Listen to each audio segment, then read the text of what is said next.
જય દ્વારકાધીશ। બપોર પછીના વાગી ગયા છે 3 ને હું થઈ ગઈ છું રેડી। અને આ ભાઈ નાઈને સૂઈ ગયા છે તો હમણાં ઉઠ્યા છે તો આમ પડ્યા છે। અને આ ભાઈને તો નાઈને બહુ જ ઊંઘ આવે એટલે સૂઈ ગયા છે, હજી ઉઠ્યા નથી।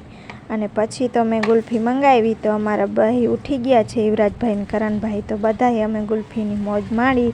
ઠંડુ પીવાનું બહુ જ મન થાય। પછી તો ગુલ્ફી ખાઈને બે ભાઈનું માથું ઓરી દીધું અને મારે જવું છે દહીંનું દરાવા।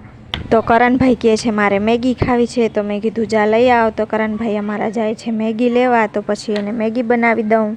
પછી તો મેગીને દૂધ મંગાવી લીધું ને આ ભાઈ જોઈ લ્યો કેમ પડ્યા છે, અને આ ભાઈ અમારો રમે છે। પછી તો મારે મેગી બનાવવાની હતી પણ યુવરાજભાઈ કહે હું ઉખણમાં જ રહું, નીચે બેસું નહીં। પછી તો યુવરાજને ઉખણમાં લઈને હું ગઈ મેગી બનાવવા। તો પછી મેગી પણ બનાવી લીધી અને સાથે સાથે ચા પણ બનાવી લીધી। ચા તો બની ગઈ છે અને મેગીને હજી થોડીક વાર છે બનવામાં, તો ત્યાર સુધીમાં હું ચા પી લઉં એટલે મેગી બની જાય। પછી તો મેગી પણ બની ગઈ છે ને ઠરે ત્યાર સુધી જરવાશે નહીં, ફૂંક મારી મારીને ખાવાની છે। અને પછી તો આ ભાઈ અમારો રડે છે। અને પછી તો બે ભાઈને ફરિયામાં બેસાડ્યા ને હું ગઈ દહીંનું દરાવા।